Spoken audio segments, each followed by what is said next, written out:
Hey, Shalom Yashar Allah. First and foremost, I'd like to give all praises, honor, and infinite glory to Yahweh, Bahashim, Yahweh Shai, Bahashim Rakakwadash. Double honors to the elders, the apostles at Great Millstone, that taught me this truth. Peace and salutations to all you hopeful elect Akim that are out there laboring, that are pushing this word in spirit and in truth. This is your brother Amar from the JMS Boise, Idaho camp, coming at you with a quick update. Something happened this week, which would be yesterday.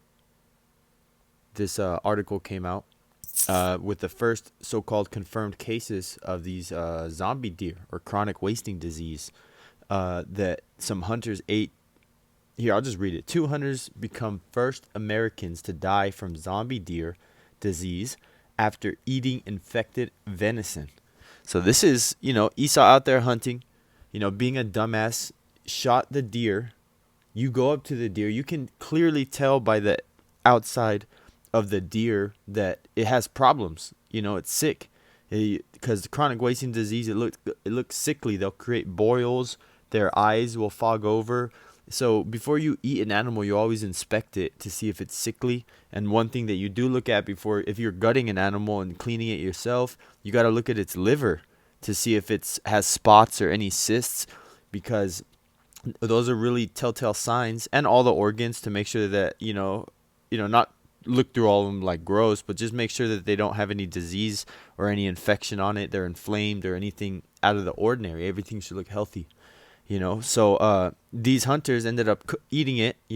How Esau likes his meat, not very cooked. So you already know that he cook it all the way. I'm just being thinking out loud. How Esau is, and didn't kill the thing right away. So this is two bad decisions: the zombie deer, or going up to the deer and seeing it sickly, not eating it, and then continuing to not cook it fully, which is just showing you that the point being, these new plagues are coming, because not just on top of this growing war, these conflicts around the world with Iran, Israel, North Korea, South Korea, China, Taiwan, Russia, Ukraine, and the United States, and pretty much having their hand in all of those when it comes to that time. And right now, by setting it up. But the point being that it's not going to help at all to add another plague to this place, man, because let's say you get away from the bullets, you run away from the hunger, man, these pestilences will get the people that think they're scot-free, man, because the dead bodies is going to create a paradise for a lot of these plagues to grow at a rapid rate in these last days, especially with, like scriptures say, these bodies are just going to be laying out on the streets, man. You're going to be stumbling over these dead bodies.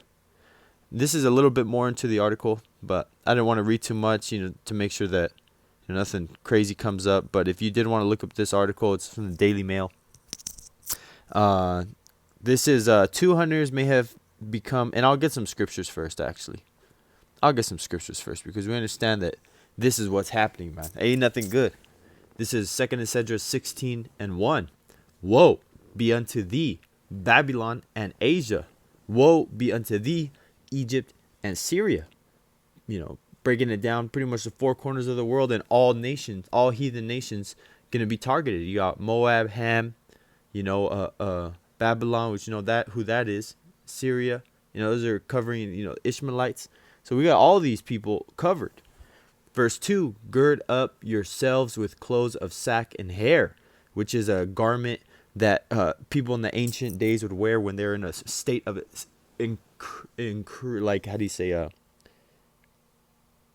increased mourning, like to increase their mourning, because it makes them uncomfortable. Because sackcloth and hair that's really itchy, it just makes you just like a sign of mourning. It's like a mourning garment, like if you go to a funeral or whatever, that's what they would wear, man. They would make these humbling garments, just like when we were out there on the highways and byways, we have what's called sackcloth, a representation of a mourning, a mourning garment.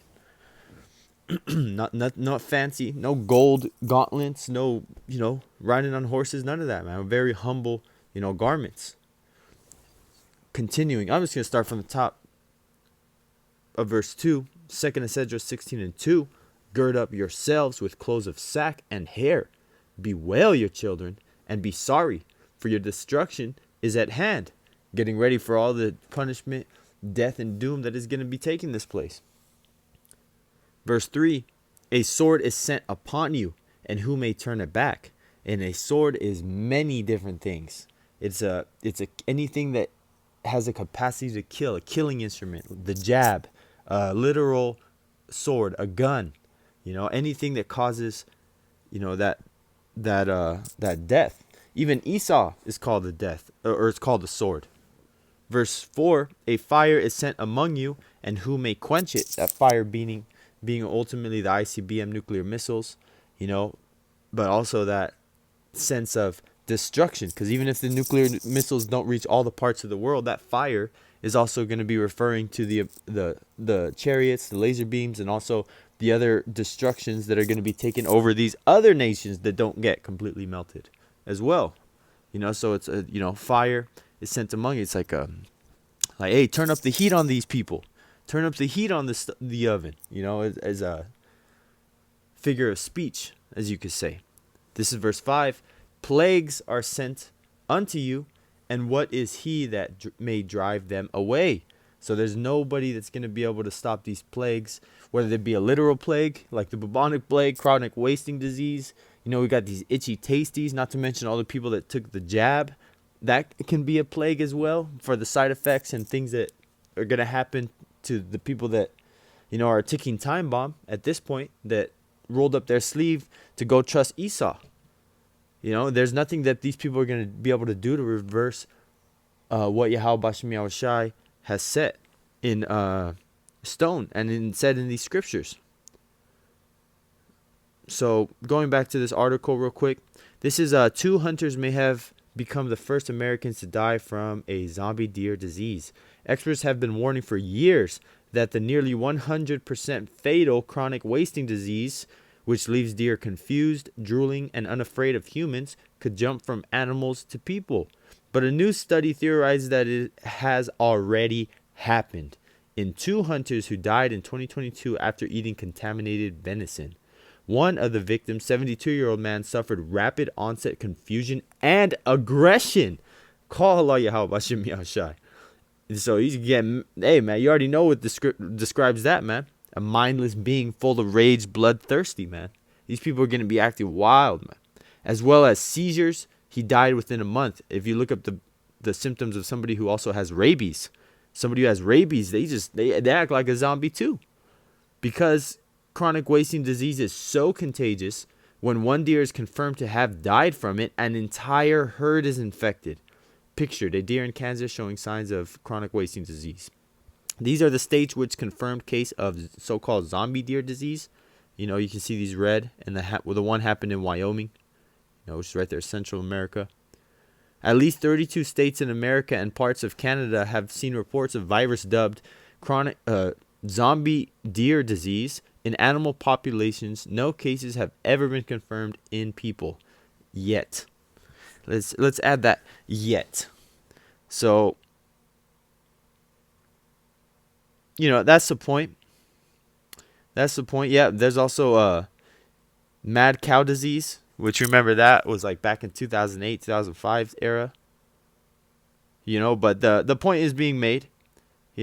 Little fear to humans, extremely skinny, depression, droopy head, drooling, stumbling mass. So you can tell an animal by its physical look to not eat this, man. And yet these dumbass hunters still ate it. But going back to the point being that it causes aggression, and this is just a plague that they say has 100% kill rate. So, hey, man, this is just one of many things and plagues that the Lord is going to bring to this place. So I just want to be this quick hitter, quick to the point, that this is something that should be, addressed. And it's Yapa to see, man. It's another judgment coming over here to Babylon. So, Lord willing that this lesson was edifying, I'd like to give all praises, honor, and glory to Yahweh, Bahashem Yahushai, Bahashem Rakwadash. Double honors to the elders and apostles at Great Millstone. Peace and salutations to all you hopeful Laktakim that are out there laboring by pushing this word in truth and in sincerity. Keep pushing, keep believing, keep enduring. On to the next. Until next time, Lord willing, Shalom.